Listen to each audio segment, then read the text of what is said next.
হে যুবক তোর পায়ে হাত দিয়ে বলি রে যুবক, টুপি মাথায় দিলে মাথা গরম হয়, তোর চাইতে আমি কম বুঝি না রে যুবক। দাঁড়িয়ে রাখলে যৌবন চলে যায়, তোর চাইতে কম বুঝি না রে যুবক। আসসালামু আলাইকুম রহমতুল্লাহি ওয়া বারাকাতুহু। নাসির ইসলামিক মিডিয়া সেন্টারের পক্ষ থেকে সকলকে জানাচ্ছি আন্তরিক মোবারকবাদ ও সুস্বাগত। প্রিয় দর্শক, আপনারা সকলেই জানেন আজকে যাকে সামনে নিয়ে এসেছি এটা প্রতিবন্ধী। আসলে এর একটি ভিডিও প্রচুর পরিমাণে ভাইরাল হয়েছে, প্রচুর পরিমাণে এত ভাইরাল হয়েছে যে একটা সাধারণ মানুষ যে কথা বলতে গেলে যা ঠেকে যায়, কিন্তু এত সুন্দরভাবে যে মানুষের কণ্ঠ নকল করে এটা আসলে আমি বিশ্বাস করতাম না ভিডিওর মধ্যে দেখে। তাই আমি সরাসরি ওনার কাছে চলে এসেছি। তো আজকে আপনারা ওনার ডাইরেক্ট মুখ থেকে বাংলাদেশের বর্তমানে প্রখ্যাত বক্তা যারা বড় বড় বক্তা তাদের কণ্ঠে সে আজকে আওয়াজ শোনাবে। তো ভাইজান, আপনার নামটা কি? আমার নাম মোহাম্মদ নায়েব আলী। তো আপনারা দেখলেনই যে তার নামটা বলতে কিন্তু তার কষ্ট হলো, কিন্তু এবার দেখুন তার ওয়াজের কি আল্লাহ তাকে একটা কি নিয়ামত দিয়েছে, তবে আল্লাহ শুকর। তো চলুন আমি আর বেশি কথা না বলে সরাসরি তার কাছে চলে যাই। তো সর্বপ্রথম আপনি কার কণ্ঠে ওয়াজ করবেন? বজলুর রশিদ মিয়া, মুফতি বজলুর রশিদ মিয়া। তো ওনার কণ্ঠে আমরা একটু ওয়াজ শুনে আসি। বাবার দয়া মাঝে মধ্যে মার দয়া সব সময়। হুসাইন বাবার পা ধরে কাঁদতেছে আর বলতেছে বাবাই ভালো মা ভালো না, আর সামনে হাসান দাঁড়ায় কাঁদতেছে ও বাবা আজকে 2 দিন হলো কোনো কিছুই খাই নাই। হযরত আলী একবার টোপার দিকে তাকায়, টোপার মধ্যেই খাবার আছে। 2টা ছেলে 2 দিন ধরে না খায়া শুকনা মুখে যখন বাবার কাছে যখন খাবার চায়, দুনিয়ার কোন বাবা গো পারবে যে টোপে বাবার এই খাবার যখন সন্তানের মুখের দিকে তাকাইছে, এমন সময় আল্লাহর কোরআন দাঁড়িয়ে বলতেছে ইন্নামা আমওয়ালুকুম ওয়া আওলাদুকুম ফিতনা। আলী রে, সন্তানের মুখের দিকে তাকায়া দরজার ফকিরকে তুই ভুলে যাস না। আলী, নিশ্চয় সন্তান হলো বিপদের কারণ। সন্তানের মুখের দিকে তাকায়া, শুকনা মুখের দিকে তাকায়া দরজার ফকিরকে ভুলে যায়ও না।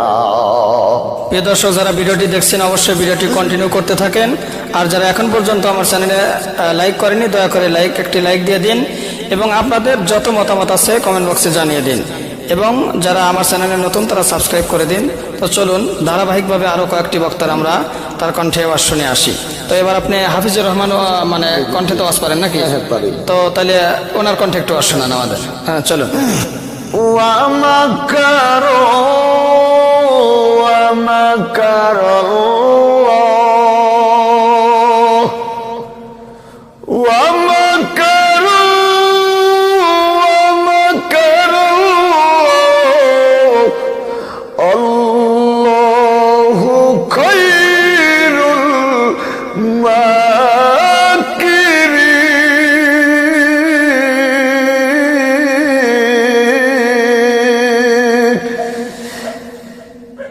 কালামে জিন্দা কোরআনে হাকিম।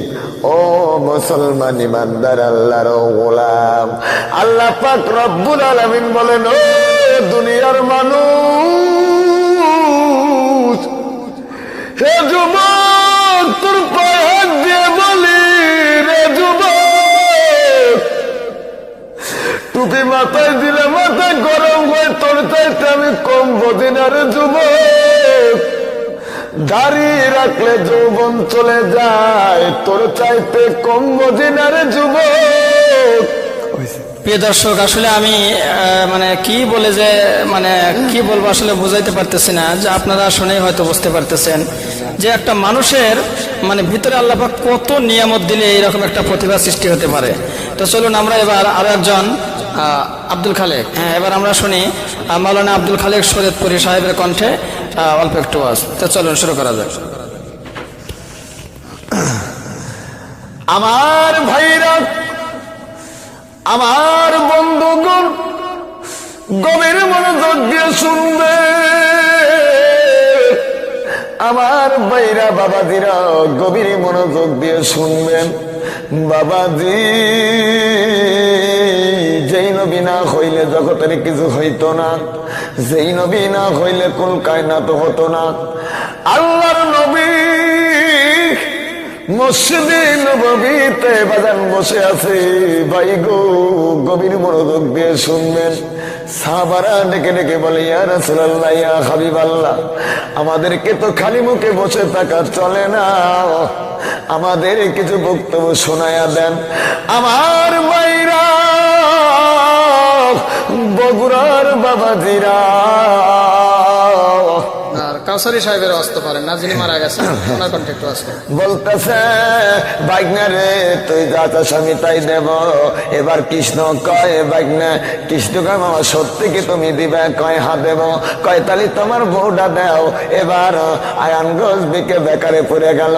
এত বড় বিপদ তো আর হয় না, আর আমি ওয়াদা করছি না দিলেও তো চলে না। ওই কৃষ্ণর কাছে রাজিকে দিয়ে বলতেছে, এতদিন তুই ছিলি কৃষ্ণ, আজকের থেকে তুই হলি হরে। হরে মানে হরণ করা, তার মানে হলো কাইরা নেওয়া। আমার স্ত্রীকেও শেষ পর্যন্ত তুই কেড়ে নিলি। তুই প্রমাণ করলি যে আমি আসলে আগে লুচ্চ এবং পরে লুচ্চ। হরে শব্দের অর্থ হলো লুচ্চ। আর কার কার কণ্ঠ পারেন? রইল সাইদ হিসাবে। আচ্ছা, ওনার কণ্ঠে একটু আসছে না। আজকে আমরা বিতাড়িত মরদুদ শয়তানের ওয়াসওয়াসা থেকে আল্লাহ পাকের কাছে পানাহ চেয়ে যথারীতি আলোচনা শুরু করি। পরম করুণাময় অসীম দয়ালু। আউযু বিল্লাহি মিনাশ শাইতানির রাজিম। বিসমিল্লাহির রাহমানির। তো যাই হোক, প্রিয় দর্শক, এবারকার মতো এখানেই বিদায় নিচ্ছি। তবে যদি আপনাদের এই নায়েব আলীর কণ্ঠে ওয়াজগুলো এবং আজানটি যদি ভালো লেগে থাকে, তাহলে অবশ্যই কমেন্ট বক্সে জানাবেন। আর একটি কথা, সেটা হলো নায়েব আলীর যদি আরও ভিন্ন রকমের সুরে ওয়াজ, গজল অর্থাৎ ইসলামিক যে কোনো ভিডিও যদি নায়েব আলীর কণ্ঠে পেতে চান, তাহলে অবশ্যই আমাদের চ্যানেলে মানে আপনার কমেন্ট বক্সে অবশ্যই রিকোয়েস্ট জানাবেন। তাহলে পরবর্তীতে আমরা নায়েব আলীর নতুন যে কোনো ভিডিও নিয়ে আসবো। তো সকলেই ভালো থাকেন, সুস্থ থাকেন, এগুলি এখানে শেষ করছি। সালাম দাও। আসসালামু আলাইকুম ওয়া রাহমাতুল্লাহ।